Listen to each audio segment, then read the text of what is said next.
It's over. The Philadelphia Eagles have won Super Bowl 59. Ready, down, Hello? You play to win the game. I don't want winners. I want people that want to win.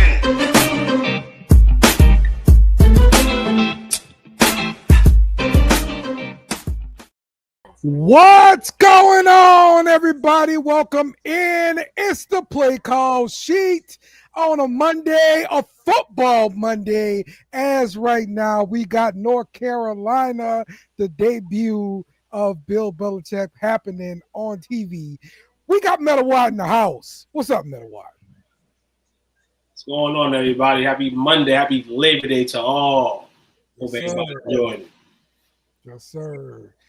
Jake's in the house. What's going on, Jake? Enjoying my last day of a 4-day weekend. I've been off since Thursday night. I'm excited, and I'm sitting, chilling, watching this debut to Belichick. Enjoying it. I got to beat Jake. I took off Thursday because I had a fantasy draft on Thursday, Friday, so I took off both of those days. Oh, you got me by an extra day. Nice. Yes. Taking the day off for fantasy football? That's interesting. You're dang all right. I got those days. I got to use them. So 100%. Well, yeah, no, hey, anytime that I know that I can bounce it off and make it a 4-day weekend that's already a 3-day weekend, I'm going to do it anytime I can. that's a life hack. add those vacation days to the holidays. Stretch it out, man. Exactly. Mm-hmm. Like, share, and subscribe, man. You know, if you're on YouTube, you're on X, Twitch, holla at us, all social media platforms, man. We are live. Absolutely. You know, I need to get out here and share my dang on self. Yeah, everybody. You know, take a moment. You know, you can take it as silence or you can take it as real loud, as I call it. And just share out and show love. You're right. You know, You're right. Be loud, baby.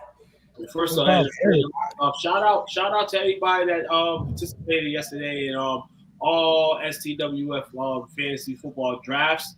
Absolutely.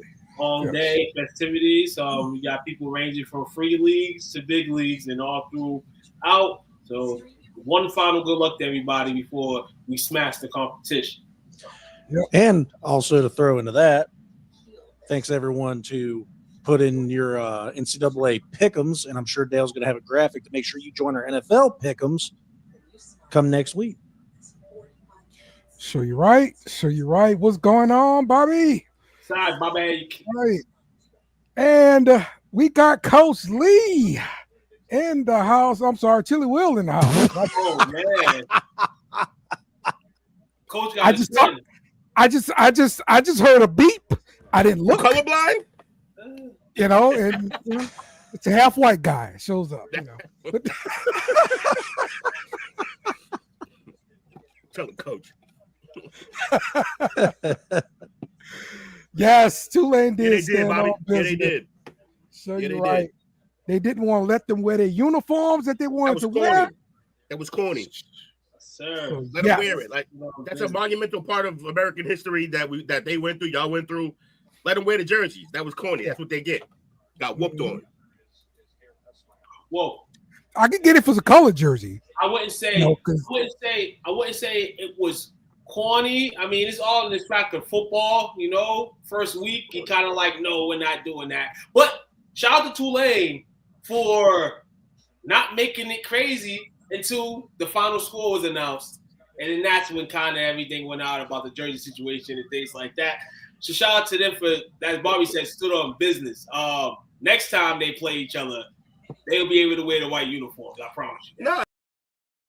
Anniversary. This dude stay getting us out of here. It won't mean nothing then. Too. This was the anniversary of Katrina. The time they play him, who gives a hell? Dale, give me some context. I don't know That's why they what called happened with him for. Tulane stuff. Yeah, Tulane wanted to wear their same white uniforms that they wore after the Katrina game. So they wore white back in at that time. Mm-hmm. And that other team didn't want them to wear white. They wanted to wear white. So that is corny. So, yeah. It goes on the screen. NCAA football. If you want to join, y'all group ID 8779 password STWF all caps $50 prize in hand for the fabulous winner of the season pick'em. Don't be like me and don't pick no picks at all. So you don't have to. Hey, Will did that too. I did the same thing. Hey, it's an easy 50. Hey, Dale, I was doing pretty good. I went back and checked my picks. I was 14-5. I was doing good. Yeah. So let's look at the standings right now of the pick'em. I am 11th. Yeah. Your volume cut out, brother. Yeah, his speaker's off. He didn't want to say that he's in 11th. He said he hit the SOB. That was funny. So until Dale gets on, back on, shout out to Trey, who's number 1. Holla at him. I was number 5. I did pretty all right. Shout out to Jake at number 5. Shout out to Will and myself tied. No wins. Yeah, for dead last. Without the sugar, so I'm projected as the last man. It's okay, too. We had to give him a head start. We're going to make a comeback. You know how it go. Yes, sir. Yeah, all you got to do is hope I miss a week. Yeah, which is got to deal with. Which is highly probable. I forgot 1 week for the NFL picks last year, and I was like, damn, I was doing good, too. That sucked. Yeah, it does. But we dropped the lowest 2 weeks, so you are in luck if you join late. Your lowest 2 weeks won't count against you, so yeah, you'll be fine. Oh, okay, we're all good then. Yes. Charge it to the game. So, wait, hold on. Did somebody? Oh, somebody went 20-4. That's a good ass fucking week. That's what I'm saying. Trav up there, number 1, followed by Area Bastards, who is Craig, and No Pity for the Kitty. I don't know who that is. Oh, shout out to Craig. No pity for the kitty. Yeah, don't know who that is. Craig, though. Shout out to Craig. That's good. That's what's up. All right. Go, Dale. I'm assuming this is you, right? Right, Jake? Ohio Buckeyes? Yeah. Okay, there you go. 16 and 8 speak. Yeah, that's pretty good. Also tied with Coach and Unc there. So, yeah, I came up with 13. So, there you go. You guys have the damn deal, Dale. What's up, Coach? Bro's 2 games over 500. If only the Saints could be that good. Well, I guess I can tell which one Will is. Ready, willing, and Trable. Nice. Ready, willing, and when did I write that? Was that last year? That's hilarious. One of them late night chats. Yeah, it had to be. I don't remember none of that. That's crazy. I like that name though. Love it. Yeah. Like so far, the best name I heard was actually Jamie. Is it Imagine Losing to a Girl? Yeah, that's peak. She cooked up. Where's that at? She's on this list? Nah, not on this. It's on our fantasy league. I'm gonna get her to join the NFL league and use that name. Yeah, it's peak. Exactly. It's dope. Get that 50. Can you do me a favor and throw up the login again? I'm gonna get in this. Power sugar. I'm kind of curious about that. Powder sugar. I'm trying to Howard sugar. Oh. That sounds like an aggressive top.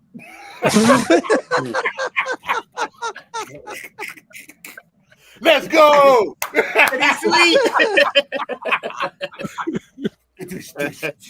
That's wild. So yeah, join up, man. I'm joining. Hold on, I'm joining. Leave it. And get yourself in this league, everything like that, and get this 50, man. So, all right, let's get started, man. We had college football week 1. Things were really good this weekend as far as the atmosphere of college football being back. Lee Corso making his final headgear pick. How did you guys enjoy the Saturday overall being football is back, man? Feeling the atmosphere. You can feel college football. You can feel fall in general.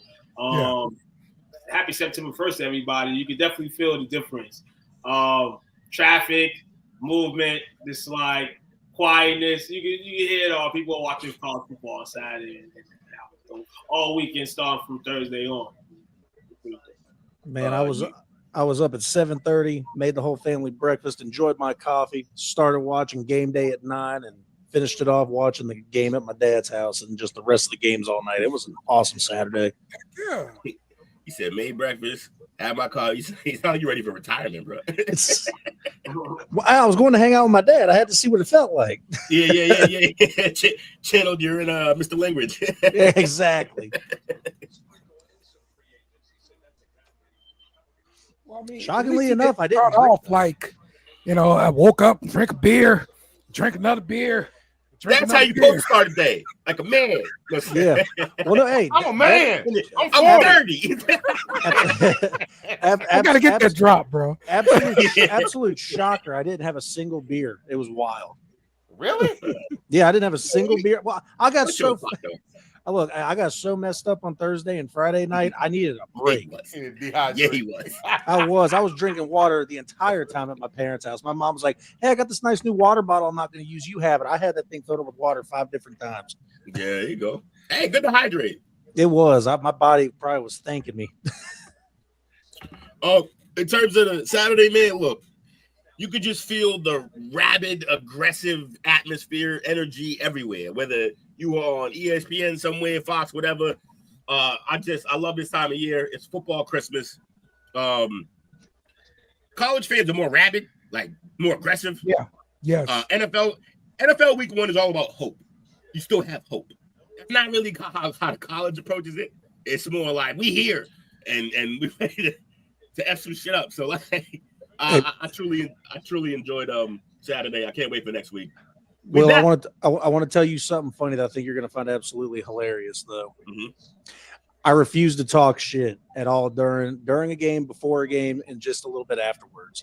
So the day of, at the 11th hour, at 11:59 p.m., I text Coach a shit talking text, and I didn't text him at all until the next day after the game. You sucker. That's funny, though. And then, hey, Coach being cool, calm, and collected, all he sent back was the hook 'em emoji. I'm like, nice. Hook 'em. Tell him. I was like, I talked a ton of shit in that one text. I was loud as fuck, too, in the text. I don't know how you did that. Hey, Coach. I'm a fan like I played. Yeah. And like I've been here before. Yeah. Yeah. Coach, I got to tell you, it's mad funny. Like 2 or 3 different things that Jake wanted to send, but we both came to the conclusion, like, it's whack trolling, Coach. He's too nice. Like, ain't nobody getting nice. I be unbothered. That's the other day. It's like, hey, we just piling on the nice guy, man. What we doing? Hey, that's a Jedi mind trick. Speak no shit, get no shit. There you go. All right, just under 3 minutes left in the first quarter. North Carolina and TCU both tied at 7 apiece. And let's get to Saturday. Nicholls lost their game against Troy. They went to Troy, and they lost the game 38-20.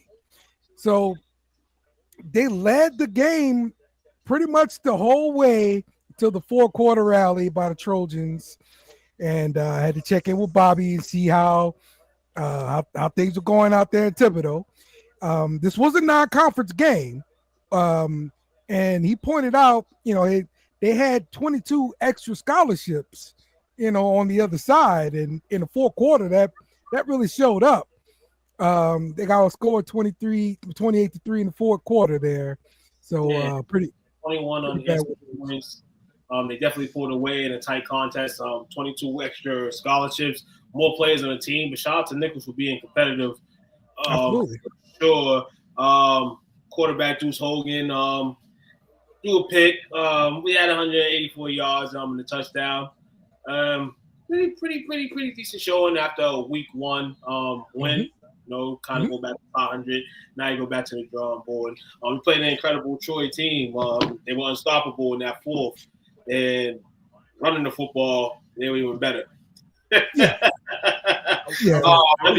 the Southland Conference right now? Yeah, why, man?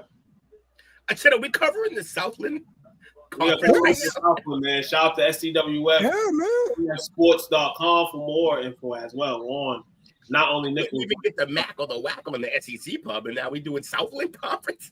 Yo, Southland, baby. They get it in. All right, Nicholls. Shout out to Nicholls, man. They get it in, bro. So they'll be getting back to home next week. So that's gonna be a welcome thing. So Third downs too for Nicholls. You have to convert on third downs.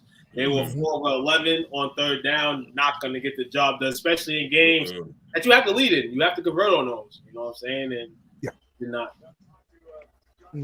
Yeah, not ideal. What you stepping on? So I'm glad you asked. That sound a little dirty old manish. He said, "Let me get into this." Why am I here? No, because I don't know what the hell just happened here. Somebody. Oh, I see what happened. Okay, Dale got a ghost on his keyboard. So yeah, what happened was I mixed some Tropicana, like punch lemonade kind of stuff. You speaking my language.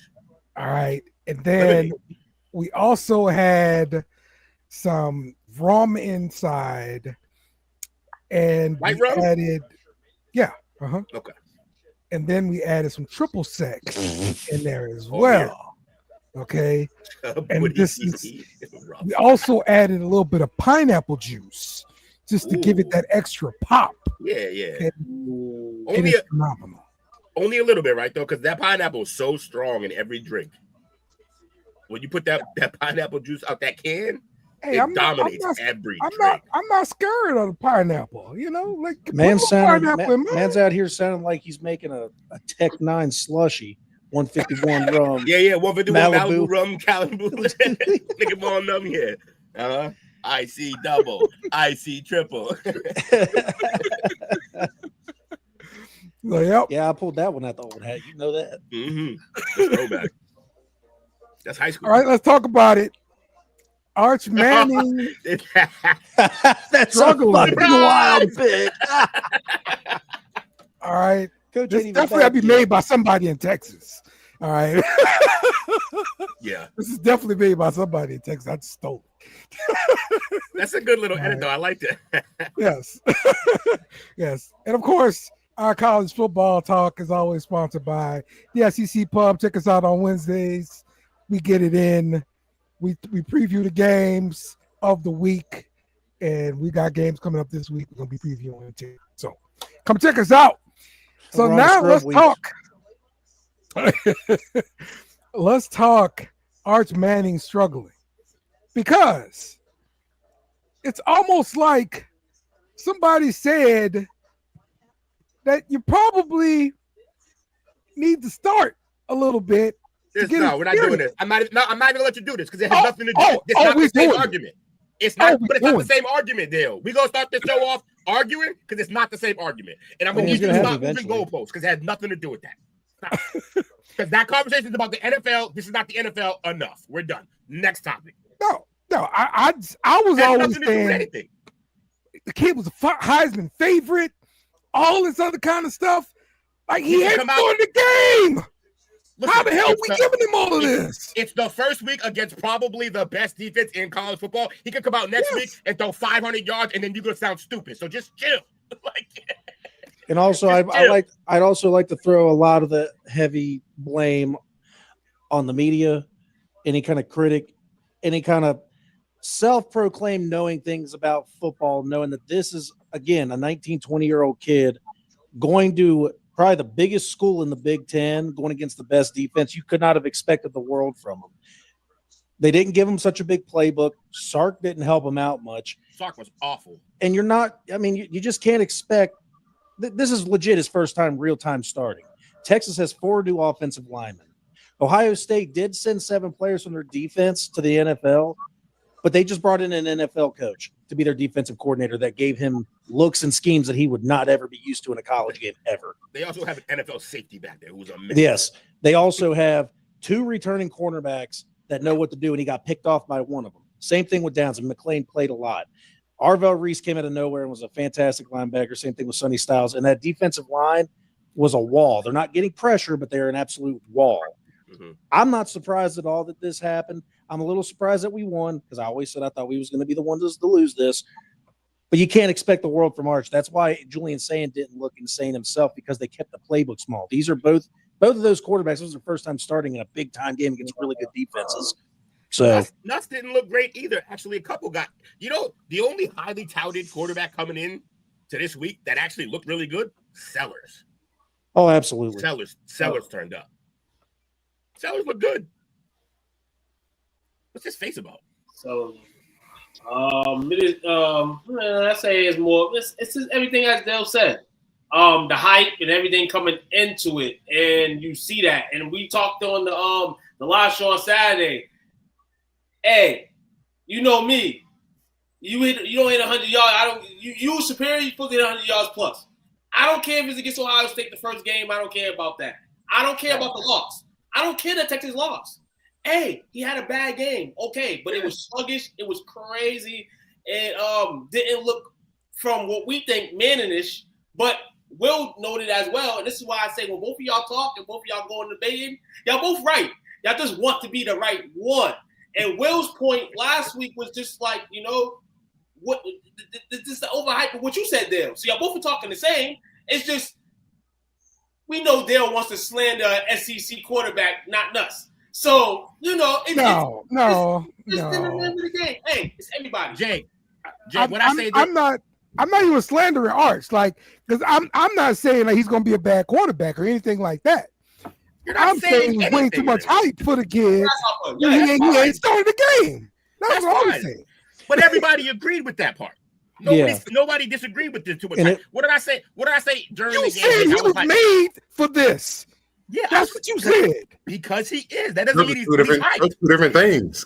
It's 2 different things. He is bred to be a quarterback. That doesn't mean he's going to be an elite quarterback every time he goes out into the field. This is the thing, Dale. You like to do this.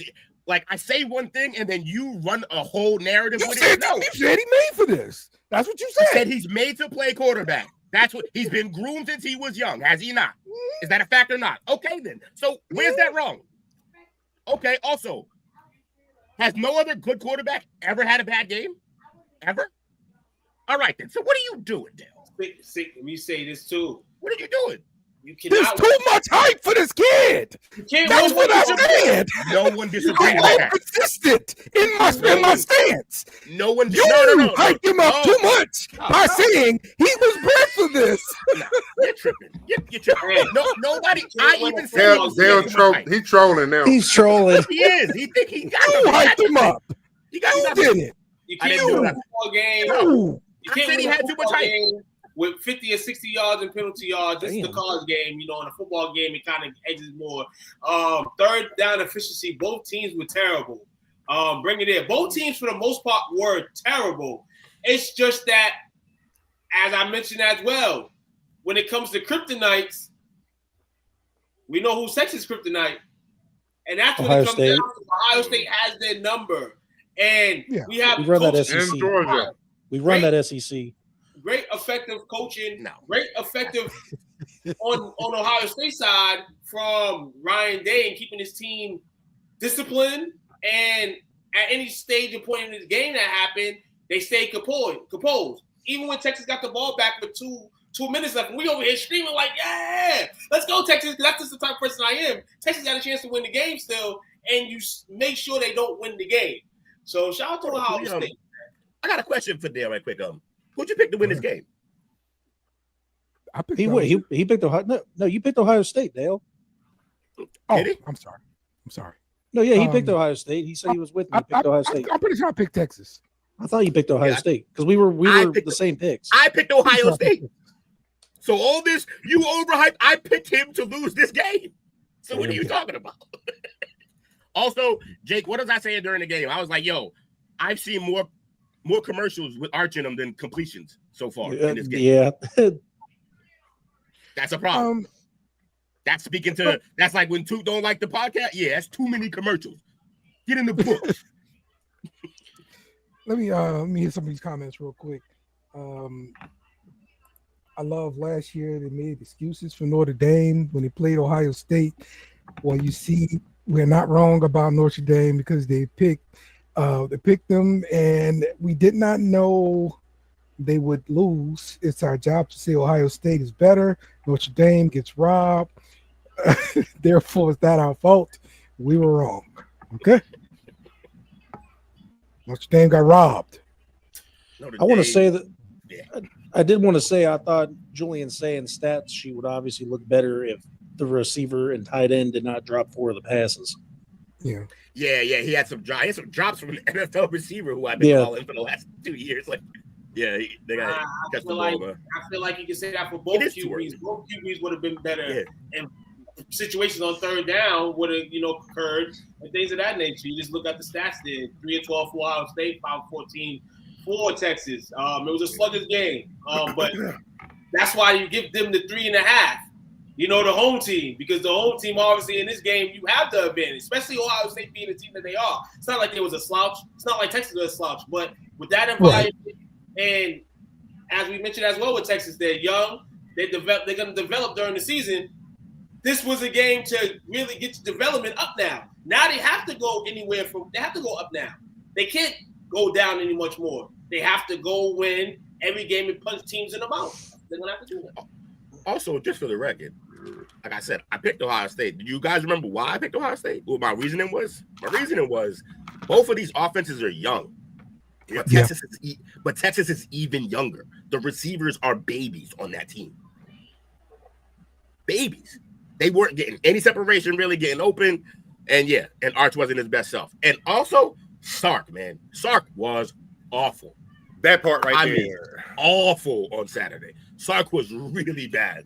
I didn't understand half the things he was doing. Will, I am going to say that I do throw the offensive line being 4 new linemen. There was a lot of penalties on them. That doesn't help. You can't.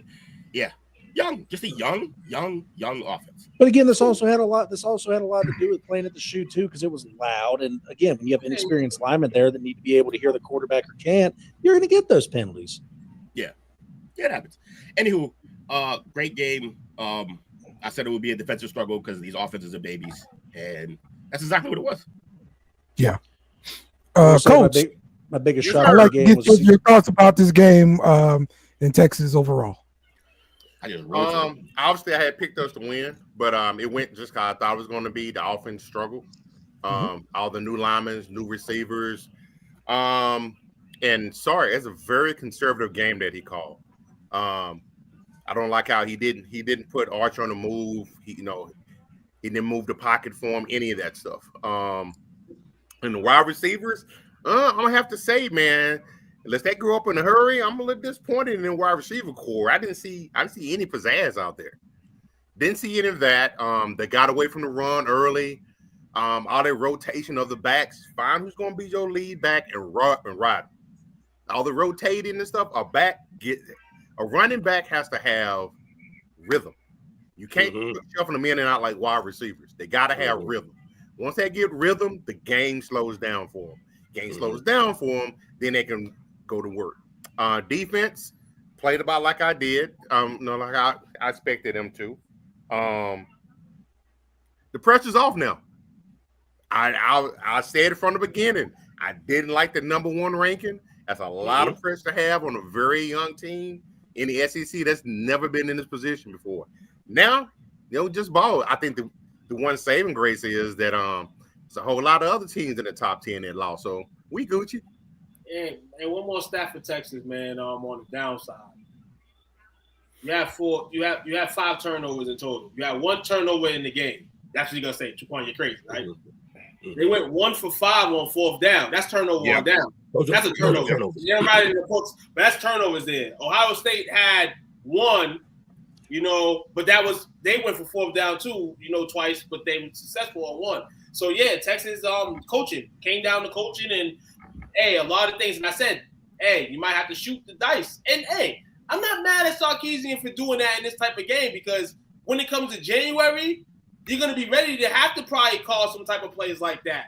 So as much as we want to dog him, I'm not going to dog him. I'm just going to say this Texas team is much more younger than we thought, and it's going to take them a little bit to find that hook and flow. And the way the schedule went for them, they ball out the next 9-10 weeks. Then it is what it is. They'll meet Ohio State again and just have the preparations ready for that game if you have to play them. Will, You want to have a bad game, you want to have a weak one. Will, Yo, that game plan, based on what you saw in person, the movement, the pre-stab motion, the movement, the misdirection. Did you see any of that happen Saturday? No, this was the most bland, dry, no butter toast offense I've seen out of Texas in some years. Like, even some of their bad teams did more than this, like, in terms of how they played out. And you were right about they didn't move the pocket for them. I would say I think part of that is Jake's point. Their offensive line is so young that, like, they weren't moving the pocket and they were still holding. So, like, imagine if they were moving the pocket. Fair enough. That's gonna be rough. So, yeah, I think they're young, and I think Sark didn't have them ready. I will say 2 takeaways from each team that were kind of surprising that I liked, and I think that they can build off of it. Is I did not realize how good C.J. Donaldson was for Ohio State. I know we got him in the transfer portal. I was expecting James People to be much, much better and be the premier back. C.J. Donaldson's obviously taken this, and I think that they're going to be a good dual threat, but they're not going to be as great as last year's. But I think C.J. Donaldson's our premier back. That's a dot, yo. Gio's nice. And 2, on Texas's side, Coach, I do think you have 2 good tight ends, and I think those are going to be Arch's favorite targets coming down the line. Yeah, tight end play was good. Tight end play is very good. Open. From an offensive standpoint, I think the thing that they can hang their hats on is that their offensive or their tight end play is exceptional. Even when the defense was giving them a hard time, they were doing well. We're not saying Texas is rebuilding. That's not what I'm saying at all. At least my part. And last year came a point too when I had mentioned about the 2 QBs playing, like Ewers and then Archie. I said that would affect Archie a little bit, but now he has the reins now. You know what I'm saying? And this is his car now, and we got to see for the first time. We got to see him on the field, and hey, he wasn't a Manning, as people would say. He wasn't Eli. He wasn't Peyton. He was Archie. That's who he is. He's Archie. So let's see him progress, and he'll get it up right. The team will get it up right. Hook him, baby. Last thing. Okay. As much as they struggle in a hostile environment with a vanilla ass game plan, 14-7 I'll take that. We're gonna be all right. 14-7, gave up 6 points on 2 field goals and missed the touchdown that Arch did miss a guy crossing wide open, and instead he went to the corner route. There was opportunities to still win this game despite no one really playing well on Texas other than their defense that did pretty well for the most part. Okay. I agree. All right. That wraps up that game. Let's get to Florida. Versus LIU. It's supposed to be a blowout, though. I'm not too happy. Let's make this quick. Oh, really? Oh, yes. So we're going to spend a bunch of time on LSU, but we're going to... Yes, LIU. Let's make this quick. Come on. I love that I was talking to Will during that Odell catch. That made me happy. There's one and only takeaway for me from this game, because like you said, it's LIU. No, I don't really care. We have possibly, and if he just maintains what I saw this weekend, we have Florida's greatest receiver on the roster right now. Vernell Brown III is disgusting. That kid is always open. He didn't get hit with the ball every time because we spread the ball out. Also, what was my big thing last week? That the best receiver room in America is Clemson. Mm-hmm. It might be Florida. I like the guys we got out there right now. All right. Our freshmen's a stud. Third event out of UCLA coming over. I like what he's doing, and obviously Wilson has been. You gonna find the receivers? I was on the receivers earlier. And then I scroll down to but there go Vernell right there, 3 for 79. Just we spread the ball around. I love this team right now, and I'm not taking it too over the top because I obviously know that this team is like a high school team. it's rough for them. But yeah, shout out to it's a great catch, by the way.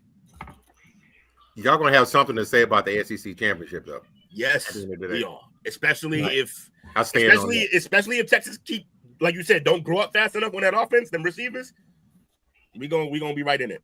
Gators are back, baby. You heard? Okay. Let's see. How about Billy Napier? Shout out to that guy. I knew that was coming. I was trying my hardest to not deal with him. Was that the best catch of the game there? It's the best catch of the weekend. No, it wasn't. No, it wasn't. Best catch of the week. Best catch of the weekend was against LSU, I believe.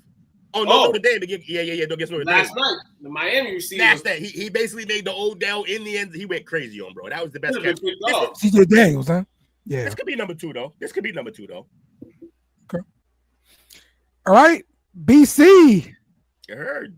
They win. They beat up. What did I say? They would cover. I told y'all they would cover. They dominated for them. God damn. Listen here. The scoreboard 66-10. You definitely want to fail week one. You want to win week one, which we did. Transfer quarterback LaGuardia played awesome on 4 touchdowns. Did miss a beat during the game, though the offense did miss a whole beat. That's a day to remember that too. Quarter where Fordham was able to actually play hard against them, and I always say we play these easy teams first game. You got to stick it to them. I feel like we could have did a few more things better. Isaiah Bond, 96 on him. No, he's trying to shit on him. It's the competition we're playing. Like y'all in the SEC. Well, you just can't take good news, can you? It's different. He don't like compliments. No. 66 points is awesome. The way we came out. Man, they suck. They should have scored 75. I feel like one turnover. We should have had at least 2 or 3. But like I said, Fordham, respectively, they played hard the whole day. It just didn't sound good on the scoreboard. Isaiah Bond, 96 yards in the first quarter alone, 138 yards receiving. BC, they look good. The stadium looked packed as Chestnut Bill won it, and we go against a Big Ten team next week, so we get to see some Big Ten blood playing Michigan State. So let's see if we can go 2-0 next week. But hey, I'll take the loss. I'll take the win, and we just got to go to 2-0 next week. Keep rolling. I like it. All right. That was Jake right there.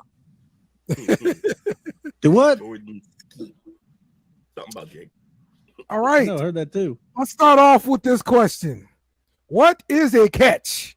Does anybody know what a catch is? Because this isn't a catch. It is not a catch. He robbed us. Dropped it in the freaking bucket. Hold on. Robbed him. The player cannot be assisted by the ground to finish a catch, and that's exactly what happened. The nose of the ball touched and moved, and he had no control of the ball. Did he catch the ball, run, and then dive to get over the pylon? And the stupid freaking ref, the ref called out of bounds. There's a blatant lack of diving. There's a blatant lack of diving in this play. That's the only thing I would judge, but you gotta remember, you got the referee. Was the referee thinking that was not a catch the whole time, and then he dropped it, and then he made a catch, and everybody's like, "Oh, well, he caught it." No, the referee. The ref called out of bounds. Yeah, the referee must have thought he had no control of the ball at all. Because if he had the proper stepping like he just did, that's a catch. But you can see there where the referee is. He's probably thinking that he had no control of the football, and the football just hit the floor. And then all. Dale, did they go on the score?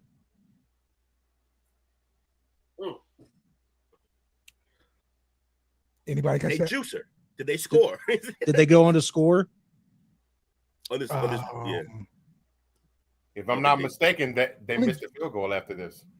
I believe that was the wide left field goal. Yeah, he kicked it to the fan section. That's right. That was crazy. Yeah. Oh yeah, was that the one? Was that the one the kicker started to fake the injury because he went out and kicked the field goal literally 2 minutes later?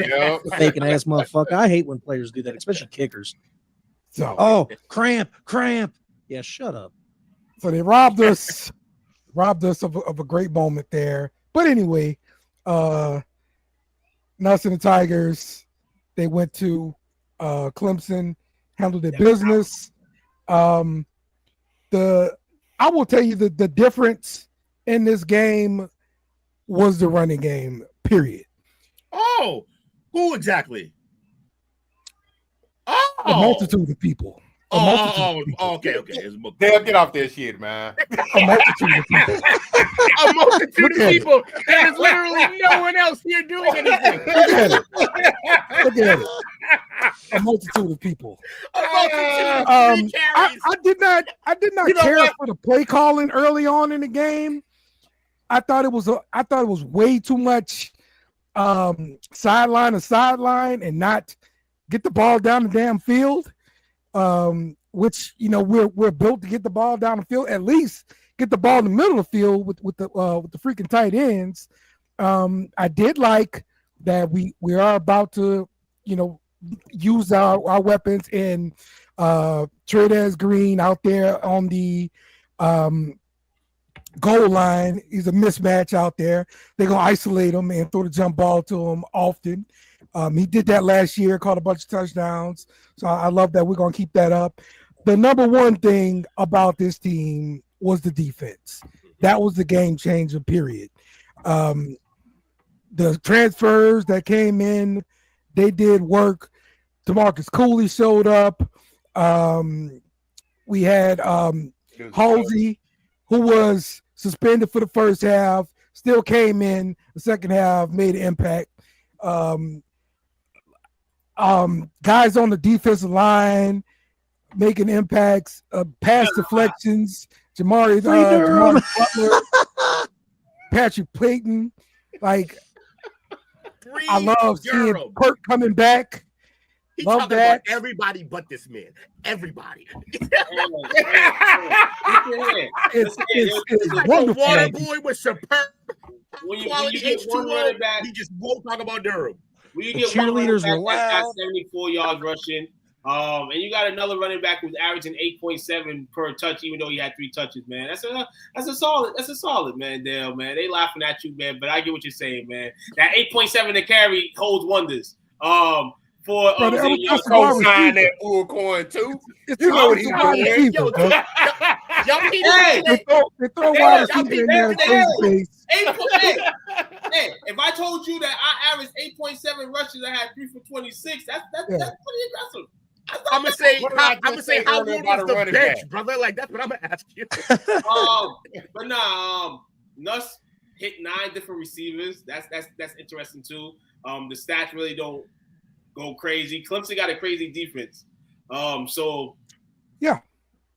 LSU was able to capitalize on some things and was able to maneuver and get the game into a situation where now you got a QB, and this is where it comes to probably playing a little bit of college football games. Oh, Able to be successful in the last drive and been able to win the game.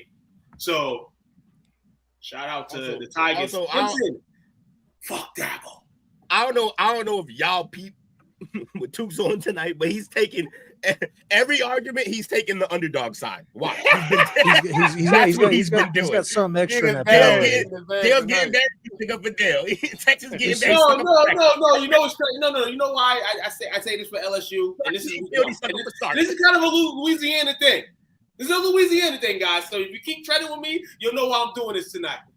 We're gonna celebrate LSU. One, because that was the team that we was out of the 3 teams: Ohio State, maybe Florida, Texas, and LSU. LSU was the little dog. Y'all will all take it. his dog shit. So I don't want to hear it. LSU out of all those teams, those mega teams, I call y'all all the mega teams. The LSU, played a great team in the top 5 and was able to give them the business, man. BC's not included in this because we ain't ranked. But we're gonna give LSU taking the under all night. Taking the under all night. And real quick, I just want to go ahead and throw this out there. Both these teams are hot, stinking garbage to start the season. They both normally lose, so something had to give. My stance on Cade Klubnik winning the Heisman still stands because he still had great stats for this game. but just couldn't close. 230 yards is his stats was okay. Just 230 yards, but like he didn't really do much with it. Just honestly. couldn't what I'm saying. Like, couldn't get the deal done. Really And clear bias here. I still think if you said he had a good game. That's what I'm saying. Oh, no. Dale, that accounts for you as well, Dale, because you jumped on Arch, didn't say nothing about Cade when he's also a Heisman candidate. And I know we're not going to talk about the game, but one of the Heisman front runners did actually look good at one of these schools, and it was Penn State. Drew Aller looked amazing, but we're not talking about Penn State. Which is why I said they probably should have been number one coming in. Well, let's look at the Heisman. I'm sorry, not Heisman. The PFF top quarterbacks of the week. This is like the top 6, I believe, here. There you go, too. So definitely Boston College's quarterback made it to this top 6 here. So like this. Bill O'Brien, this is Bill O'Brien's assignment right now. This is his science project. He had this man when he was at Alabama. And he figured when he went to BC, this guy was going to be at Alabama and Ty Simpson's bum ass was going to stop. So I'm going to go bring you in here. Yeah. So right now, the science project is starting. And hey, this man played a hell of a game for a transfer out of Alabama. And we got an SEC guy in the ACC. We got to treat it like that. So hopefully he does his thing. Maybe better than the SEC QB, actually. So hopefully, man, that's good that he's out of the ACC. Maybe. And I will say I'm glad I got to watch that game. Duke's got another phenomenal quarterback that'll end up transferring out after this year and going to a team to possibly go to a national championship, just like Riley Leonard did. Darian Mensah looked outstanding. Yeah, he was cooking. He was cooking, and they lost their best receiver from last year. He's in LSU right now. So, but yeah, no, look out for him being at a SEC or Big Ten school next year. Hey, Dale, do me a favor. Can you pronounce that first guy in that list name? Yeah, I couldn't. I tried for a second. Try it. I got Jerron. That's about it. Yeah, give it the old college try. Go look up the Cal website. They probably got a pronunciation guide for it. You know, that's what you want to do. Wanted to hear him say Saga, didn't you? Yeah. Jerron Crew. I think it's Kiwi or Kiwi. Yeah, I don't know. If that dude ever gets pulled over, he ain't gonna pass a sobriety test when he tries to say it. Nah. He gonna be like, officer, I haven't been able to pronounce my own name since the 3rd grade. I'm telling you, it's tough. All right, let's check out the latest Heisman odds according to the books out there. Right now, Garrett Nussmeier is the favorite, followed by Lenore Sellers, Carson Beck, Cade Klubnik, and then Jeremiah Smith. So I want to know who's your choice for Heisman. Sellers. Everybody, let's pick a candidate. It don't have to be anybody on this list, but you know. Oh, then it's either Sellers or Lagway. Lagway probably. I think Lagway gonna cook, man. Okay. I'll say Oklahoma's John Mantier. Shout out to him. And I'll throw another one out here. No. Gunnar Stockton, Georgia. How are you in front of me and I'm on cable? That's bad for you. It is bad for me. I don't want to change again, even though that'd just be awful. I can't do it. I'm still sticking with Cade Klubnik. I want to say it's going to be to me, I understand who's on this list right now. I understand Lenore Sellers is a beast. It's going to be a 3-way tie between 3 quarterbacks. And it's going to be Cade Klubnik, DJ Lagway, or Drew Aller, just because Penn State's schedule's easy. Cade Klubnik's in the ACC. And I also think DJ Lagway is just such a raw talent. How could he not possibly be in that discussion when it comes to the end of the year? The receivers are filthy. Yeah. NC's quarterback is poop juice.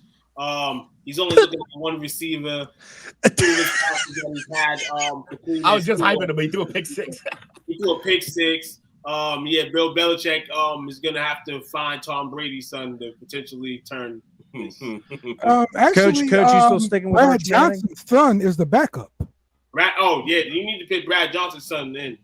Well, no, it's crazy because he said both QBs may be able to chance to play, so he might be okay if he switches.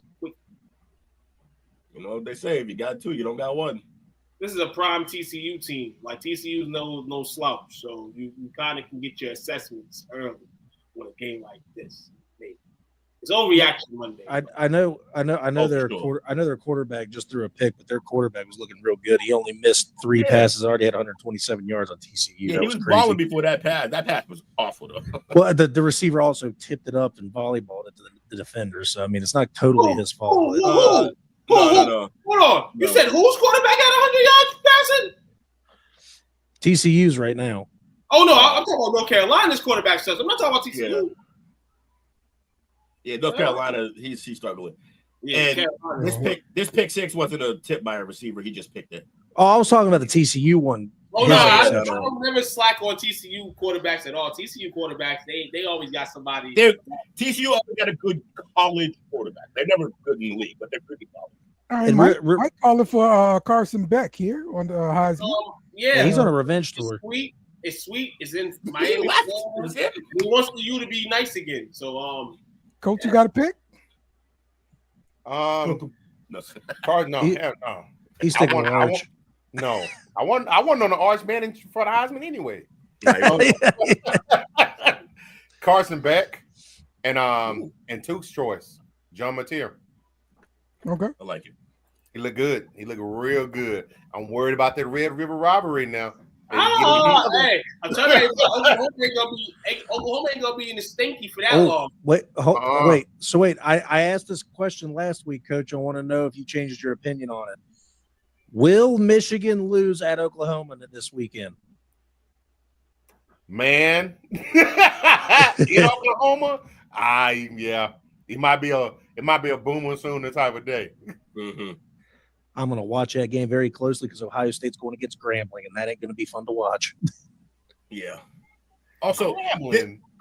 This Grambling. Did y'all? Is this? Am I long kicking hell for their schedule? Come on. Yeah. Grambling. Is this? And then we go against the Ohio Bobcats next week.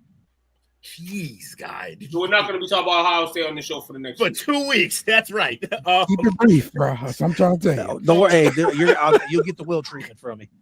Just get it quick. These candidates right here. This is before week 1, right? This isn't considering what happened week 1, is it? Because there's still games. That's what I got. Yeah, that's the latest odds I got. Mm-hmm. The reason why I asked that is because Jeremiah Smith, if there was going by what happened this week, is not on this list right now. I put Cardell Tate up there instead. He'll technically still be on this list because they played Texas and they know what Texas done to him. So they did to him last time, and then he did a little better. So that's at least. If he would have balled out against Texas, he'll be number 1 right now. I can see that. They're going to open up the playbook this weekend. Oh yeah, of course they are. Yeah. 7-on-7 drills. I'm pretty sure you guys all know my choice. Yeah, that's why we didn't. Why would you do that? Nobody needs this. You even put the poster up. I just noticed that. It paints a picture that none of us needed to see. That how you be by yourself. Like, we don't need this. With his black socks and his stool. With his black and a black white beater and a stool. This is sponsored by the Beer Run Podcast. I bet it is. Absolutely. Yeah, with this advertisement, no one's going to that show. And by the way, the top of that beer, that's not the head of the beer either. He did the only thing that made that. I'm out. I'm out. Good Lord. All right. Now let's talk about our Pro Pick'em, which you can join right now. Go over to Yahoo, use group Get ID on it, Will.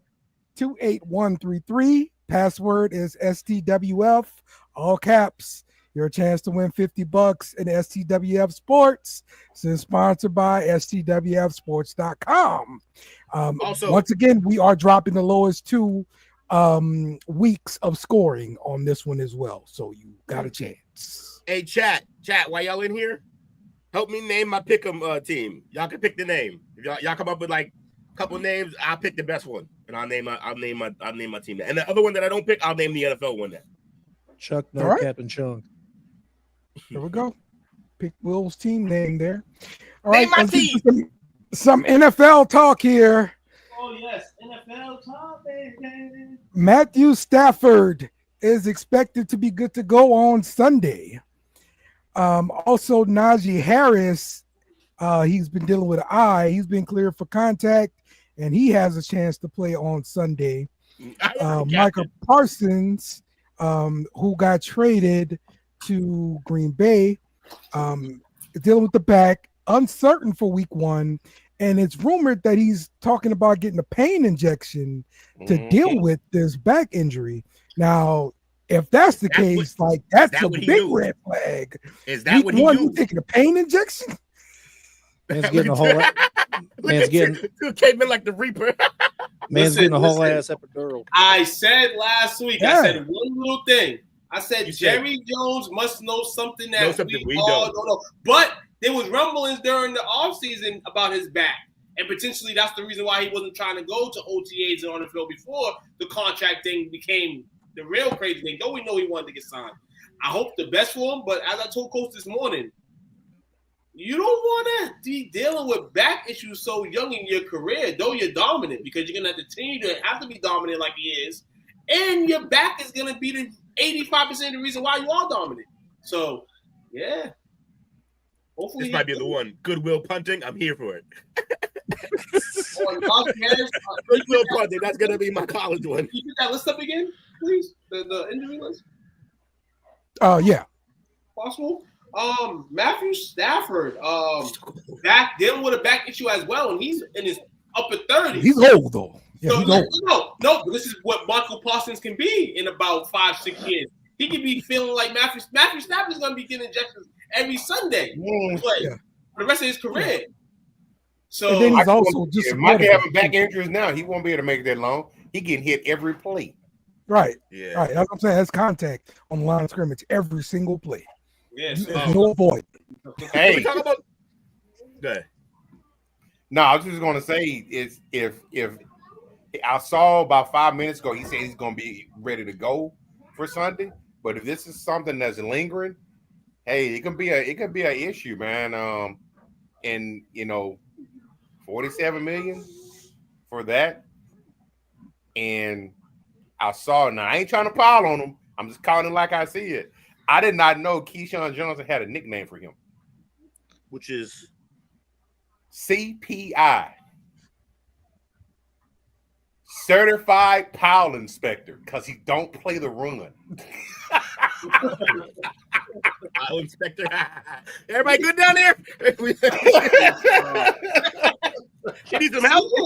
is playing. He's going to play week 1. I thought he was done for the season again. That's the good news, right? That's I good wanted to get to the good news on this list, which is CJ. That injury wasn't that bad. Yes. I thought that was a season-ending injury. That's what I heard. Good. Najee Harris, man, getting there. And they're going to need Najee for that. I mean, though, Hampton's probably going to be the guy when they're all said and done. I feel like Najee's input helping the offense will help not only Hampton, but it'll help Justin Herbert as well. Help the offensive line as well. Yeah. This might be the name of my NFL pick'em list. Will's deep in your tight end is crazy. Mike, I would do what you talk about, Will, but I already I had one a couple years back that was that. So I already got on that train before, but yeah. Some of these are really good. I'm gonna use these. I appreciate you, Mike. All right, let's talk about this Micah Parsons trade. Traded to the Packers, 2 first-round picks, and Kenny Clark, the defensive tackle, is what Dallas Cowboys receive. Now, I think that's we're definitely going to talk about it on the Cowboys update coming up here, sponsored by OT Star Talk. But I want to talk about the Green Bay side. What does this do for Green Bay? It does a lot for Green Bay. It picks Green Bay from what they feel and everybody in the world probably feel as one of the contenders in the NFC. That's what it does to them when you get a guy like Micah Parsons. Are they a favorite now?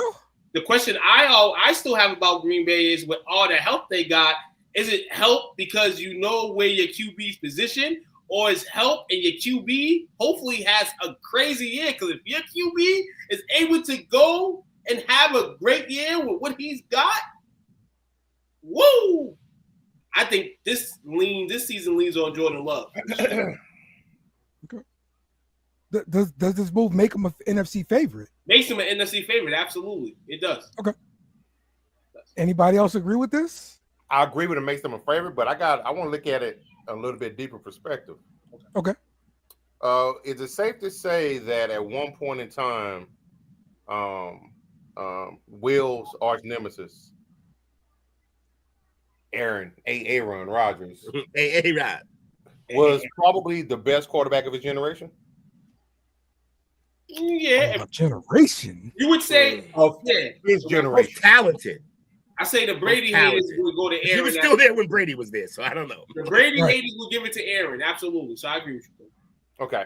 Reason why I say that, this is other than the Reggie White signing, this isn't a normal Green Bay Packer move. They actually went and they put this is to me, yeah, it's great that they got Mike, and I'm happy he got paid. I want to see him continue, to excel at his position. But is this more of a detriment probably of the quarterback? Because you think they're not going to give him enough on offense because of the money they're spending there. I mean, yes, it could long run, but right now their receivers are all pretty young anyway. They got like 2 second or third year guys, a rookie from your Longhorns. It's a pretty young group. The back is in the prime of his career. And he's already paid, so that's not going to be an issue. I guess where it would show up, Coach, would be offensive line. If they can't field a decent offensive line because they're paying Micah all this money, I guess that could hurt him. But who would you say has the better roster? Aaron Rodgers the last 4 or 5 years when LaFleur was there, or the roster they have now? Not including Micah, before Micah got there. I'd say now. Well. Not including Micah. Not including Micah. That's a tough one because you got to consider the quarterback They're so himself. young. Aaron was better. Right, they're so young at receiver, you don't know what they are. Like, I can't say for sure Golden is a guy. Yeah, and I can't say for sure that, like the other receivers are guys. Well, so, I can say, me personally, I feel like Reed is a guy. I think Reed's a really good player at receiver. Okay. He's played really well for them in the last Who year. did Rodgers have at running back most of his time there? Who? Oh, who did Jones? Aaron had Aaron Jones. It was the Aaron show back in the backfield. Adam Jones. Sorry, Adam Jones.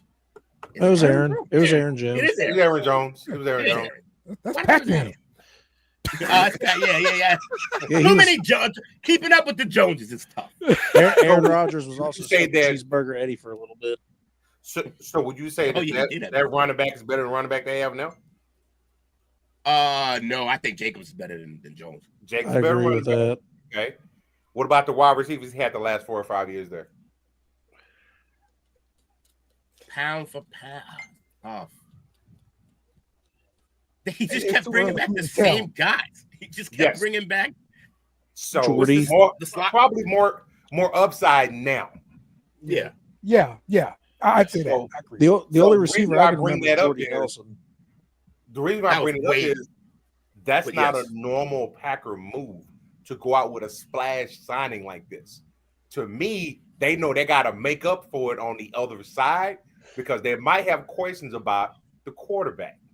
So that's a great point, Coach. Mm-hmm. So, like what Mike is saying here is like when the Packers traded for Reggie White, it completely turned around their defense. So, is this kind of move what Coach described? Like, is this like a Reggie White type of move? If he can get his back right, yeah. If he get his back right, but look, who's going to stop the run in the middle of that defense now? True. I mean, they just literally turned Pro Bowler. They just turned into the Cowboys from 3 or 4 years ago. Was Clark that dominant in the middle? That like the Pro Bowler, all pro guy. Yes. Last year was Pro Bowler. He played on a broken toe last year. A lot of people don't realize that. A broken toe at defensive tackle, that's all your power. Yeah. That's rough. He wasn't getting out the box and he was still stopping the run. That's impressive. Yep. I just feel like maybe the independent team, they all have money for it, and they're like, "Hey, we're gonna do this. We haven't done nothing like this in Green Bay, like Coach mentioned. We haven't done this. If never, we haven't done this, and we're gonna do it." Yep. All right. The Steelers signed Jalen Warren, the running back, to a 2-year extension. That was surprising. Why? Money Wasn't kind of surprising. They got rid of the guy that they drafted to be the franchise back because he was better than him. Yeah, but they just drafted somebody else. Who they draft? Oh, let me get the kid name. Yeah, that's what Pittsburgh does. That's what Pittsburgh does. Warren's their guy, and I think the signing backs that. Warren's their guy for the next 1.5, maybe 2 years. Trade deadline guy. You know, but like you said, they got a new running back, and they'll try to see how much he can do for the system. We'll see if Jalen Warren becomes. Who they got? Coach, no. Who they got, Coach? I forgot about him. Caleb Johnson from Iowa. I forgot about him. I drafted him in fantasy. That's a guy I wanted here. I forgot about him. Now, I'm convinced Jalen Warren is like your third down back, pass catching guy. But that's your yes and no. They were using him in a lot of different down packages last year because he was just better than Najee Harris. Right. He was better than Najee Harris. Yes. This fresh legs. Yeah. Fresh leg, I mean, Najee ain't old. He was on a rookie deal. He only played his rookie deal there.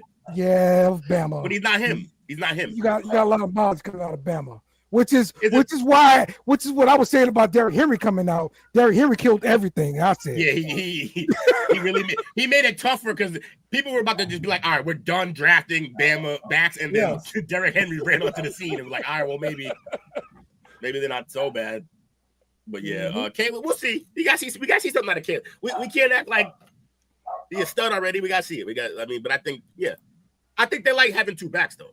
Like two backs that they're gonna go with a regular basis. If I'm not mistaken, Coach, like he's listed as the top running back according to PFF. Yeah, we've seen PFF lists before though. We knew Pittsburgh wanted to sign Aaron for a minute, so they basically did what they did this offseason to complement Aaron. Two running backs, you got an OG and Warren, and you got the young guy. Hopefully he's successful. And then DK Metcalf, you bring him in, you give it a headache and Pickens.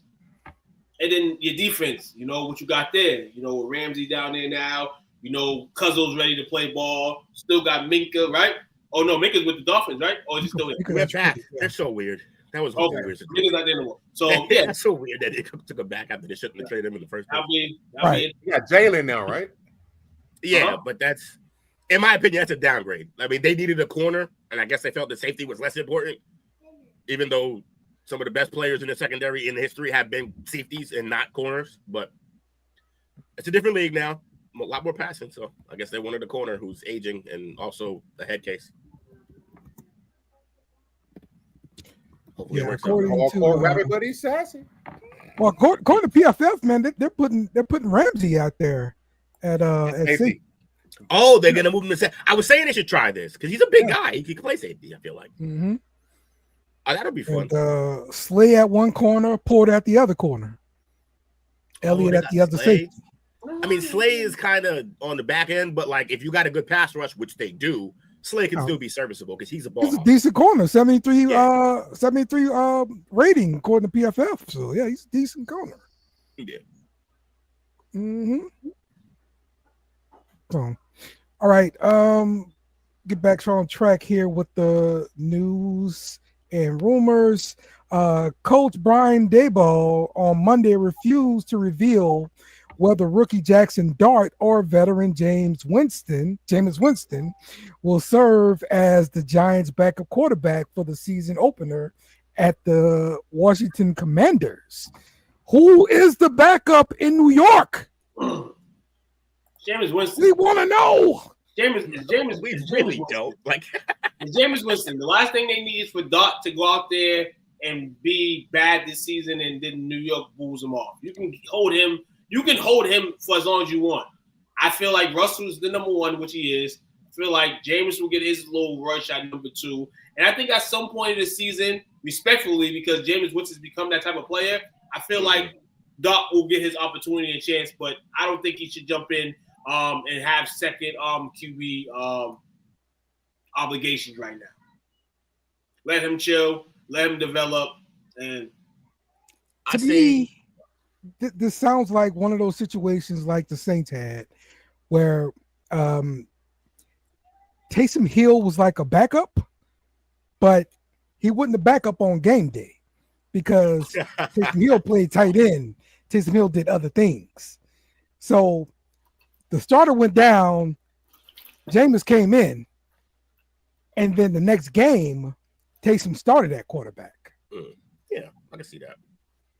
I think Winston will be the backup until he inevitably gets traded to a team who needs a quarterback because the guy got hurt. And then Dart will be the backup. I think that's just the safest way for them to play it. Dart, look, I think they love Dart. I think his energy in the locker room, I think they like that. But also Jameis got that too. So I just think there's no need to rush it. Like, he's cool. He's on a roster for 4 years, no matter what. So let's play it out like that.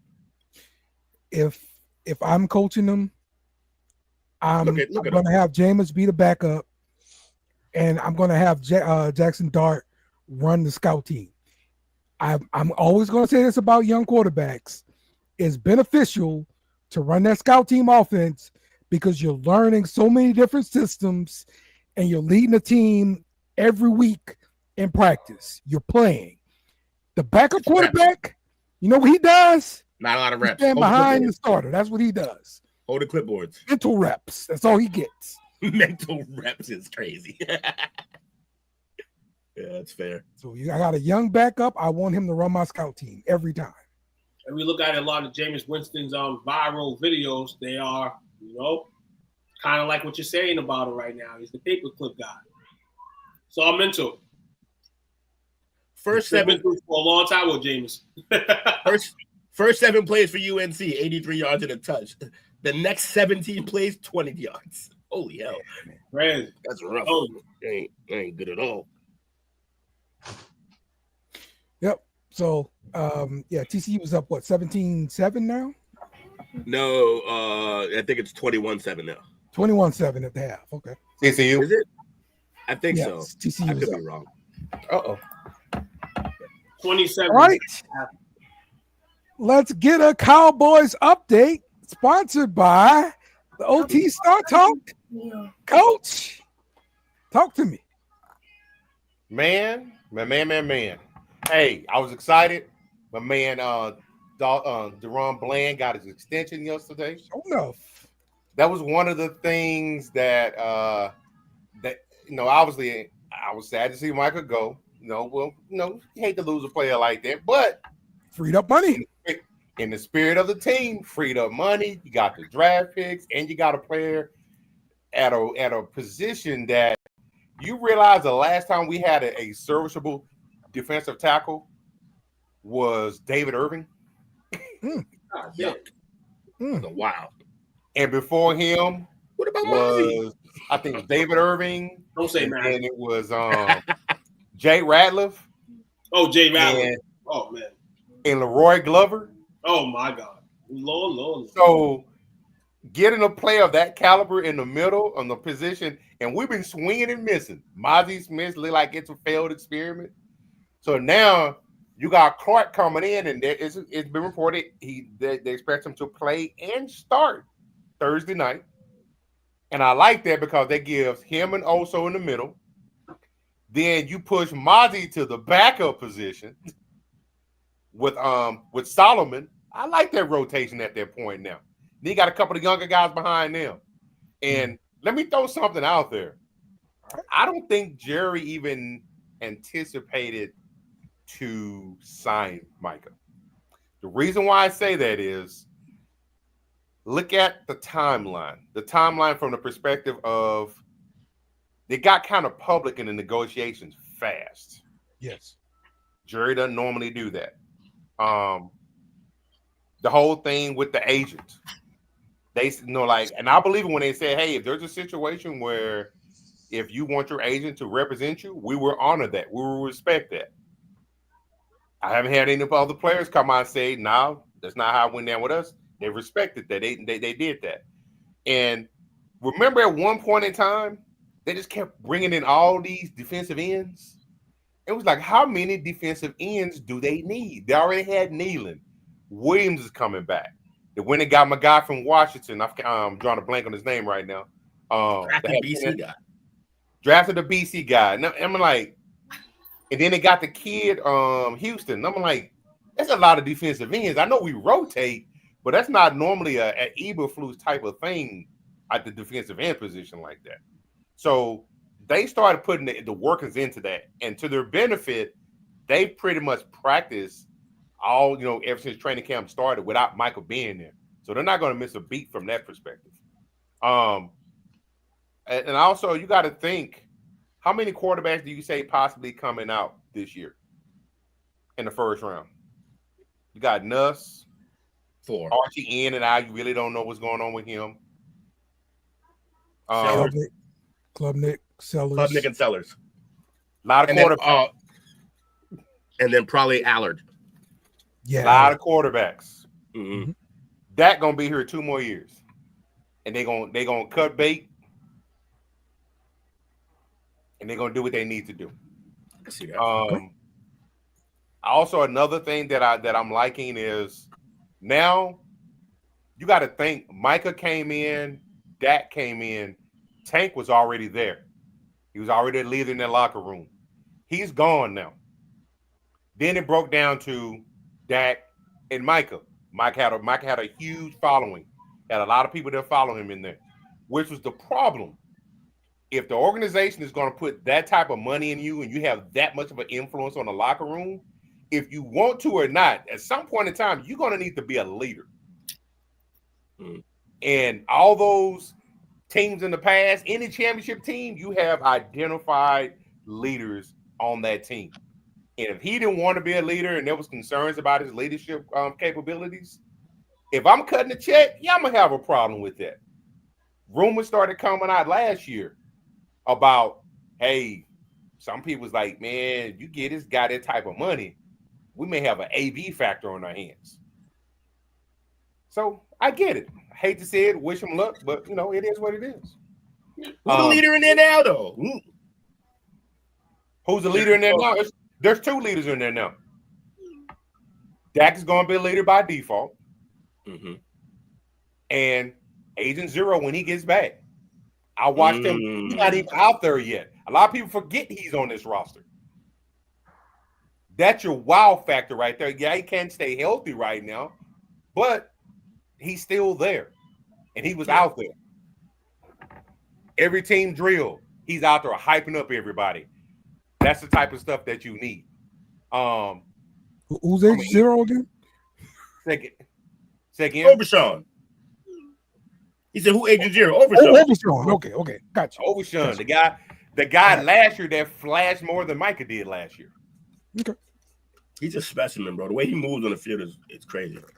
Tyler Guyton is expected to play Thursday night, and to possibility that Diggs will play. And Jalen Blue's active, baby. He's active for Thursday. Yes, sir. And one thing that I alluded to, you might agree with me on this. DeRon Bland just got paid. They've been had him in the slot position all training camp. He didn't want to play the slot position because he wanted to get paid like an outside cornerback. Now he got paid. Slide your behind in that slot where you was an all-pro and you made a difference on that team. I do wonder with the big bag, and now the reason why he only has to cover for a couple seconds every play is gone. Will he look the same? I like him though. I like Bland. You know that. So big on that, big on his play. But everything we've ever seen, mostly, solid pass rush. I mean, they weren't always getting the sacks, but they getting it. Mike is getting in it or getting pressure. He ain't gonna have that early. Yeah, we're gonna learn real quick. But I like him in the slot. You don't like him outside? Nah, I think to me he affects the middle of the field more. Because when he's out on the outside, it was getting to a point because he's a gambler. He is. He jumps right. And And normally, if you're a gambler like that on the outside and you don't have over the top help, that's 6. Probably. We already got another dude on the other side that does that.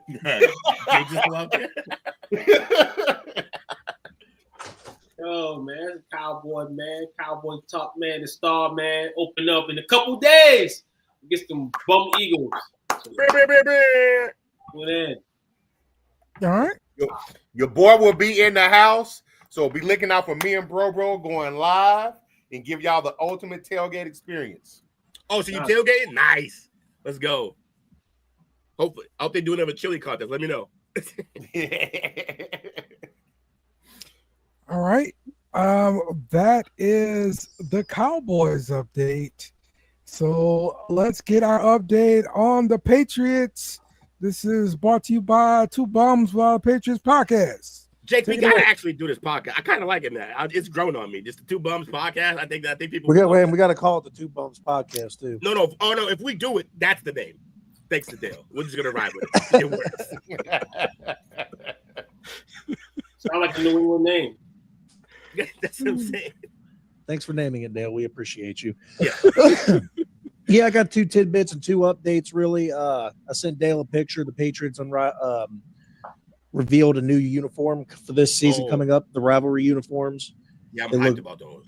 They look very nice. Yeah, everybody from the AFC East got a rivalry uniform, right? Yes, Yeah, I believe so. I should have sent that picture to you way earlier, knowing that this was a topic. I apologize. They do all got the ugliest jerseys in the NFL. So they got what? With your ugly ass gray pants? We don't want to hear that. It's not even gray. Y'all got like bluish. Like a gray bluish. I've never seen that shit before. I've never seen that color in anything in life. Nobody ever wears that color, bro. It's literally the only time anybody wears that color. That being said, I don't know. I don't see this blue anywhere either. So yeah, really. But no, my favorite part about the uniform actually is Jay called them Drew. Gray blue, they're Drew. Yeah. Like my actual favorite part of this new uniform is the helmets. It's an all-white helmet. All-white helmet, yeah. The back of the Patriot hat that's supposed to be there, it also got grayed out, so it's like a complete new logo for us too. And one of my favorite parts also about the jersey is the NE on the side. I think they just did an absolute great job with the jersey altogether. The Jets look like shit. You can't even tell they're wearing jerseys. Well, the Jets. But yeah, they unveiled us a new crap to me. Yeah, but they unveiled us a new uniform. Will, what you think about the uniform? I'm big on it. I have been quietly, silently begging for my Patriots to come out with an all-white helmet. I think they're the crispiest helmets in sports. I love the Bengals all-white helmet. I love when the Saints do their all-white helmet. I just think the all-white helmet with the logo on the side pops on the field, especially when you got a dark jersey, or even the white out for the Bengals. Like, I just think they look peak. I'm also just so tired of the same helmet for so long. I feel like the Patriots, we made a few changes over the years, but mostly we try to stick to tradition a little bit, and I'm done. I'll bring in some new stuff. Well, we got younger people on the team. Gets it right. Yes, yes, they do, 100%. Well, except for like the Alabamas, who 120 years of the same damn jersey. But yeah, you're right. Like the Oregons of the world and stuff like that, they do it right. And I'm glad we're doing this. So this might be a little bit crazy on the uniform idea though. But you notice how we got a red Nike swoosh. I think it would have been neat if we would have made the face mask red though. Oh, I could have rocked with that. I definitely could have. Seems But like they're really leaning on this blue though. yeah, no, Or, but is this even a blue? I don't even know what color this is. no, it's Gru. And I do like how they did the numbers too, because that's a completely different number than anything the Patriots have done in the past as well. The last time we changed jersey like this, ironically, is when we had the new, fresh, young quarterback of Tom Brady who stepped in, and we kind of moved forward with those jerseys. I mean, it was Bledsoe, but so you're saying Drake May is Tom Brady? That's what you're saying. See, this is your problem, Dale. That's what he's saying, man. See, the thing is, and Will, I'm cool with a brand new home and away jerseys because I was not a fan of the Patriots color rush jersey. I was cool with it for a game, and the fact that they made those everyday jerseys and no one else followed suit. Can I say in all of we use our color rush jerseys? No, in all of Patriots jersey history, the decision to just ride out with the color rush as our standard was the worst decision. It's I hated terrible. it so much. It's an awful jersey. We have one so of the bad. worst jerseys right now in the league, and that's why I was so hyped to see this jersey. Other than that, another little tidbit thing is the Patriots announced their team captains today. It's going to be Drake May and Hunter Henry on the offense. Brendan Schooler got the special teams captain, and then on the defensive side, Robert Spillane, Harold Landry, and Marcus Jones are our team captains this year. Which is fascinating because two of those on the defense are brand new to the team. So that means they came in, made impacts, and Vrabel rocks with them. I like it. And these were team voted. Vrabel did not make these picks. Team voted. Oh, that's even better. And Vrabel made sure he said this does not take away from anybody wanting to be leaders. And you know how to be a leader, step up and lead. See, I hate that. I hate that. Never, See, I hate ever that expression right there. I hate that. Oh, you know, anybody else can just be a leader. No. These are the captains of the team, and you don't have to say nothing else, coach. These are the captains of the team. Whatever, Took. Find a goddamn captain in your roster.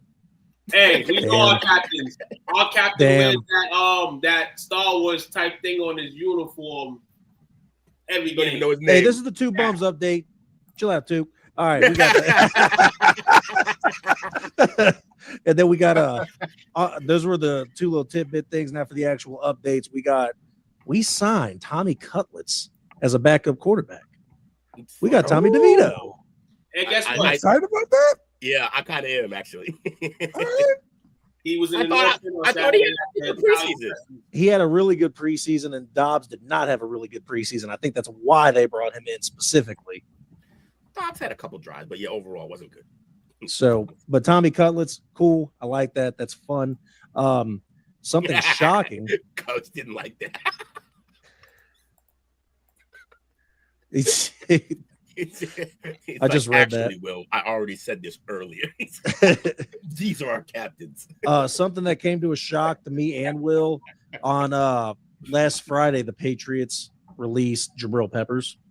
Didn't see that one coming. He's been on the team the last 3 years, I believe. He's been solid. He had that one legality issue, and he came back, and everything seems to be fine. Oh, no, that was a job. Coach, say his name, Coach. Go ahead. That was Brandon a job. Aubrey? Really? Nice. Only Jake would find that to be nice. He's the I best like it. player on the Cowboys team. It was never That Micah is- Parsons. It was Brandon Aubrey. Cut it. And then, but Will, this also doesn't bode well because I don't like the fact that we released Jabril Peppers because Mike Vrabel took the stand today and said Christian Gonzalez will not be practicing this week, and him starting on Sunday against the Raiders is highly unlikely if that's the case because he's still recovering from a hamstring injury he got a month ago, and they said that this would likely linger into the season. This has been my problem with this kid the whole time. I'm on the side of just having him go ahead and sit until he's completely healthy. If he's not back till week 3, so be it. Just come back completely healthy so you don't re-injure this. Yeah, look, this kid is as talented as any corner in the league. Unfortunately, he has the injury bug every year, at least once, sometimes twice. I'm sorry that his first injury occurred in Dallas. I'm sorry. Yeah, That was it's his first your injury. fault. I was there. Blame you, Took. I blame you specifically. It's coach's fault. I'll take it too. Yeah, soft tissue injury. Yeah, that's bad. He said, "Coach, and I'll take it." But yeah, You can have him. Give us Bland. unless Will has any other updates to go along with this, I don't really have anything else. Those were the tidbit and updates that we had. I didn't really see anything else noteworthy from any press conferences that Vrabel has done lately. I was gonna do the captains and Tommy Cutlets. And Cutler. Yeah, there wasn't much else. That's right. Yeah, nothing's happened this yet. is the week before week 1, bro. Unless your Yep. team made a bunch of moves, you know. Unless y'all traded your franchise players, I don't want to do. Right. I mean, if it means Well- anything, we signed a starting lineman to our practice squad from the Chargers from last year. But other than that, nothing else TCU really. is running up and down UNC's ass right now. This is crazy. This guy's going down the field. Does he That's like score? a 70-yard touchdown. Right Hold on, does BC play them? I hope so. now. Yeah, That's a dub for y'all because this is bad. Let it be. Bill, this is what you get for hiring family. No, Your son always sucked the coach. Yo, see, that's what everyone's gonna like. That's what me and you are gonna think because I think that's what it really is. All they're gonna talk about is that 24-year-old, whatever her name is. That's all they're gonna talk about. Go. See ya. He gone. Gone. So is this where we talk about the 26 Saints? All and right, 7. cool. I'm out. Bill getting run out the building, bro. Yeah, he could have just kept running, just run all the way home. The game's over. What a great last name too, McAllister. Oh, it's a great running back name. Let me All right. This was so fun to watch. This is one of my favorite. Perfect. One of my favorite running backs. Perfect segue to the Saints update. And that's still not the head of the Bears. Oh. Now he likes my segues. Yeah. Okay. All right. The Saints made some moves during cut downs. They picked up Trey Palmer, former wide receiver from Tampa Bay. He left Nebraska, university. He did play for LSU at one point in time. So I'm excited about that. Kid's super fast. He is fast, though. He is fast. They also picked up guard Xavier Truss from Denver off of waivers. We did the same thing. Oh, there you go. Xavier, we trust, baby. Now, just to kind of, kind of release some news and kind of peek into the way the front office could be thinking about the Saints. They released safety JT Gray, who is our Pro Bowl special team ace. All right. Everybody's got a guy like this on your team. All right. He is the best special team player you got. And we just released that guy. So my thoughts is they like, hey, we rebuilding. We can't afford to spend this kind of money on a safety that just plays special teams. We need somebody else to step into that role. Now we'll see if that's right in this judgment, because I think it's a mistake letting go a guy like this. This is definitely a leader. That'd be like the Cowboys getting rid of Aubrey. They want to shake money trees again, Dale. They got to cut costs at all costs. It's a sad situation, but you know why. I'm more than sure he's going to get picked up by Denver or Chicago, because that's what happens. He's got relationships with those two coaching staffs. I can't wait till the Saints draft Archer. I get to clip all these episodes of you shitting on him, and then we gotta listen to you talk so glowingly about him moving forward. I can't wait. All these moves to get 2 wins. You know what? No, Archer ain't coming out. I'm gonna bust his chop every time y'all talk good about him. Oh yeah, that's why I can't wait. That's why I can't wait. Look, so we've seen all the quarterbacks play a little bit. We kind of see where the Saints are going to end up, probably the first or second pick. I think the quarterback they end up going with is going to be Sellers, though. Nah, it's going to be Nuss. Yeah, it's going to be Nuss. His father's there. Do y'all realize his son? Y'all keep disrespecting, you're going to get disrespected. Okay? Oh, Lord. Now, what I'm saying is, Nuss is the son of the offensive coordinator, Doug Nussmeier, who played for the Saints, who also coached for the Cowboys. He coached for Alabama. He coached all over the dang on place. All right, the guy's the son of a coach. I'm gonna be real. Right? You think his daddy not gonna take him? I'm gonna be real with you. This guy's a gunslinger. If they have the number one pick, if they have the number 1 pick, if they have a top 5 pick, I'm not choosing him with my top 5 pick. That's what I'm saying. If they have 6 through, and then somebody goes start talking about Sellers, and I'm like, what are you watching? Well, the thing about Sellers is that he's a dual threat quarterback, and that's kind of the direction the league is going in. Nuss isn't. Nuss is a dinosaur. He's a statue in the Drew Bledsoe. He's Drew Bledsoe. He looks at Medusa before every game. Yeah. Just Not stands marching there. for arts. How many times I keep telling y'all that? Not march for arts. And hut. We're marching. Boss, baby. Boss. Yo, no. You know what? This isn't bucking. This is sus for nuts. Because this whole stuff, like, March for Marsh. Have the Saints announced the quarterback yet? For week one? Yes, they have. doesn't matter. As I was trying to get to before y'all start doing this interruption stuff. Okay, Spencer Rattler has been named the starter. Oh my And God. Kellen Moore is going to have Tyler Shuck run the scout team. Oh, I thought you were saying- Brilliant. I thought you were saying Kellen Moore is going to be the backup because that's the only way. He's probably the best quarterback on the roster. He is easily. He might be. He might be. Never know. So yeah, that's officially Good old the Shuck Kentucky, Saints huh? update. Now y'all can get to judging. Put me in the Daisy hat. I'm done with you, brother.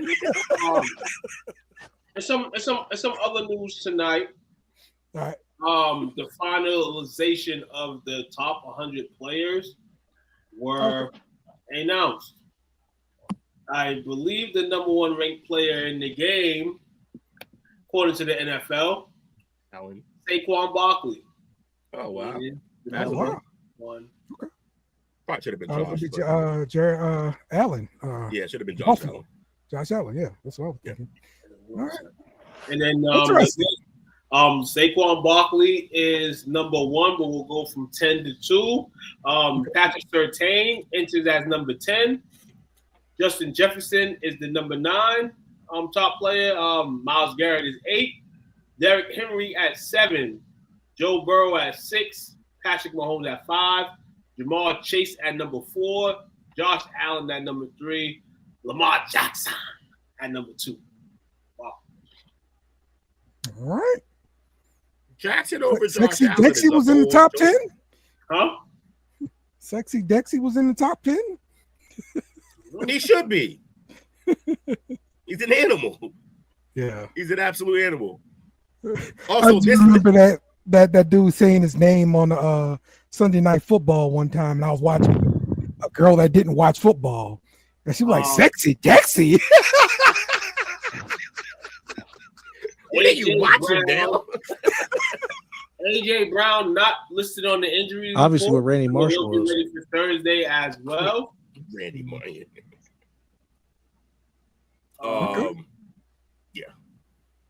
Travis Kelce is getting married to Taylor Swift.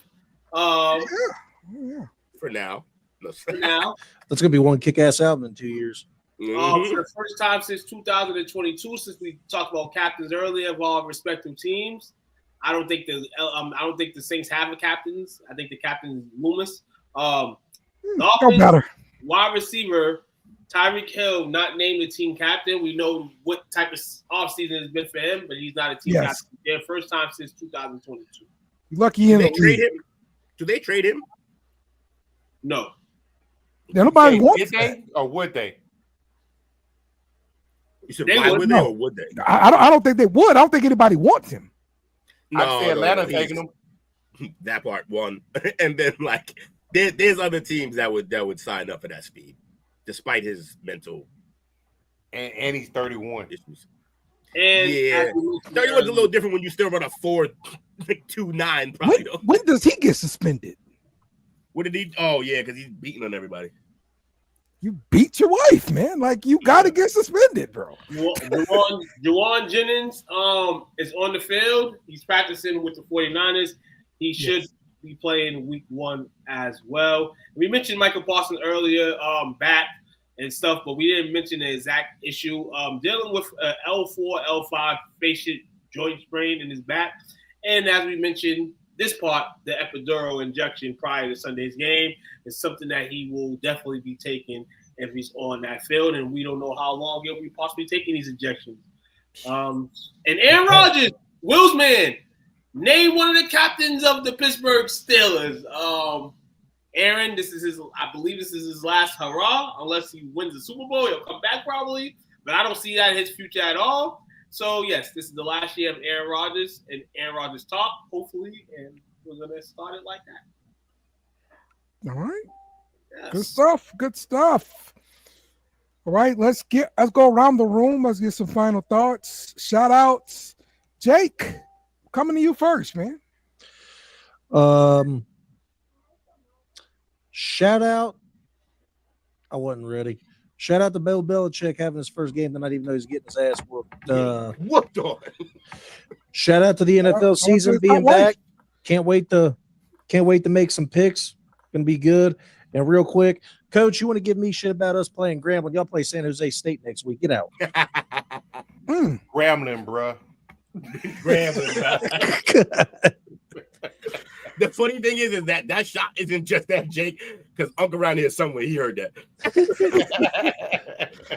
I was gonna say that earlier. What you got? Grambling, bro. There you go. Everybody stay cool. Hey, there you go. There you go. There you go.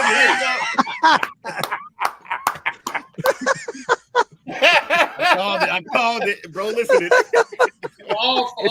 it's his flagship show. He gotta listen. Nah, shout out to Grambling, though, man. Hey, now if Grambling upset them this week, oh my goodness. Be respectful. Be respectful this year, man, of the environment and in the group. We're all brotherhood and all that. I know some Sundays may be better than others for some. And hey, you can debate and all that. But keep it to a minimum, please. That's why I just tell our group, just keep it respectful, keep it positive, and then just remember, it's football. We're not playing. So I agree. That's a good message. That's all I know. It's a great message too. You know what it is? It's never the good teams whose fans act the fool, right? You know, it's always some bums. So just know that if you being disrespectful during the NFL season, your team probably trash. You're sounding a little guilty, Will. Who, me? If y'all are out there at the games and you witness any fights, go ahead and record it and send them to the show. We will play them on the show. Hopefully your boy don't get it on Fight Thursday night. Who? We're gonna be in Eagle territory, man. That's right. That's right. That's not a home game. You tailgating in Philly? Yeah. Hey, you better bring the stick, bro. The stick is some pepper spray. Don't tase me, bro. Fights on the show. That's what we're here for. All right. Will. What up? I like all this is coming back to me. Hey, Will, I couldn't figure out which Asian food I wanted for dinner, Japanese or Chinese, so I just called it Thai.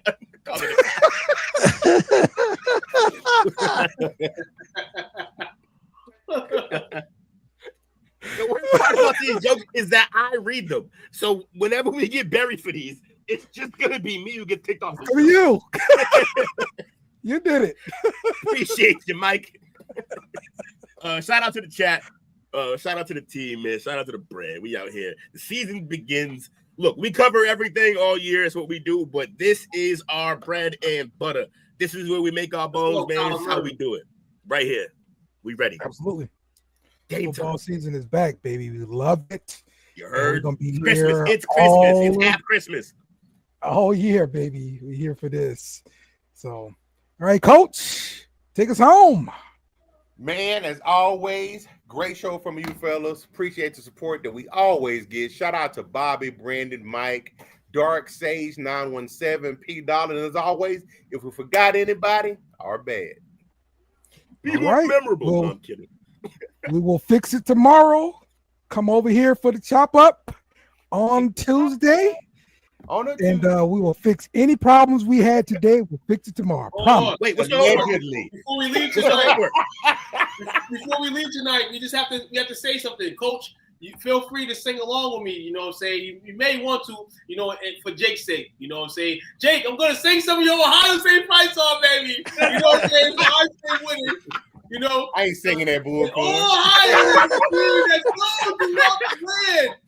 11 Warriors, brave and foes, fame never stand. And when the ball goes over, our kids will reach the sky. Ohio field where again the Buckeye battle cry. Drive on the field, men in the solid grave. Never have I been more certain that a white man wrote that song. Shout out to Cameron as well. Started his first college game as a freshman. Oh, yeah. But he had a solid game. Shout out to Cameron Mike, for sure. Hey, tell his teammates to step it up. I know he was balling. Absolutely. Shout out to Cam. All right. So we'll see y'all tomorrow for the chop up. Thanks for watching our show. Remember to subscribe for more shows on the network. Smash the like button, share, and comment.